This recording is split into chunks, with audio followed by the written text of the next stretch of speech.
release. Today we're going to be going through and showing you our freaking brand new Airbnb that we just stood up. And we have Kim from Kurated Design. Logo on the screen, as you see. If you're in the Springfield area, you should check her out because all of this was her doing. But we started with crack houses on the north side of town, which is the bad part of town, 3 years ago.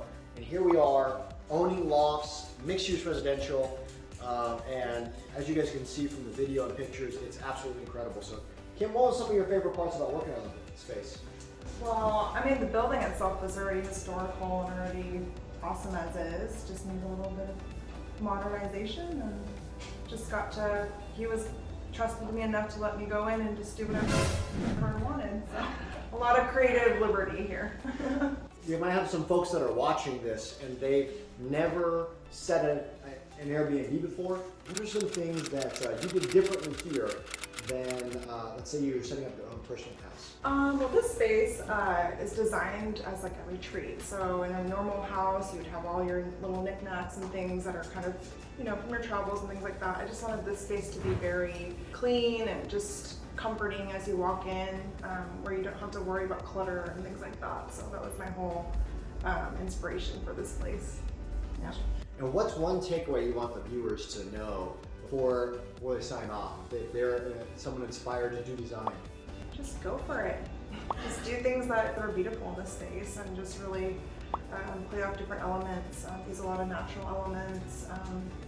Take your time in picking your elements in your place because details do matter, and that's what this place is really encompass, just details and different types of styles that come together to make it a whole and beautiful place. What are some of the top 3 tips for people that are hoping to learn from here on how you would design a space? What are 3 takeaways that the audience can have?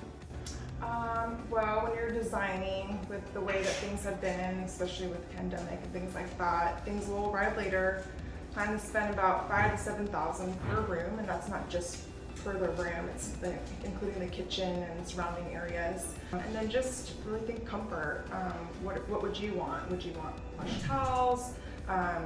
Just beautiful, clean area, nice fixtures, just everything to make the space comfortable. Now that sounds shocking to people. $5,000 to $7,000 per bedroom. So if it's a 3-bedroom house, you're at a minimum $15,000. You kind of mentioned it. Where's all that cost going? Obviously, it's not directly into the bedroom. Well, it's going into cookware, all the utensils. You need 3 sets of every sheet, 3 sets of towels, just all of the little things that you would have in a house that probably don't. When we have a house, we slowly accumulate things, but if you were to look back at all your receipts, it would probably be a lot more than $5,000 to $7,000 per room. And that's just kind of like the low estimate of how much things cost. So we got tip 1, $5,000 to $7,000 per room for budgeting purposes. What's the next tip? Think about comfort of the guests. Don't go cheap on towels, don't go cheap on linens, comforter, things like that, mattress. People want to be comfortable in your space. So those are the main things that people review when they're in the space.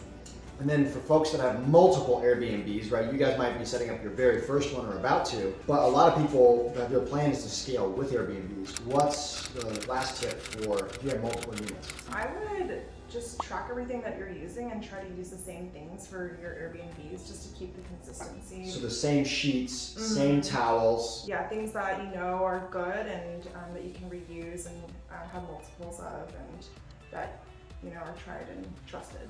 So the consumables. The space may be different, but anything that touches a person or they eat or consume, having a unified standard and then being able to replicate that and have backups and reserves.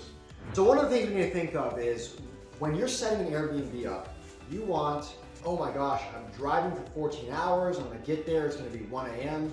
You want the space to feel incredible and the guests to have everything they need. If you like this kind of stuff, you want to follow more about setting up your own Airbnb, you want to learn about real estate or entrepreneurship, be sure you watch the next video and also check out some other videos on my channel.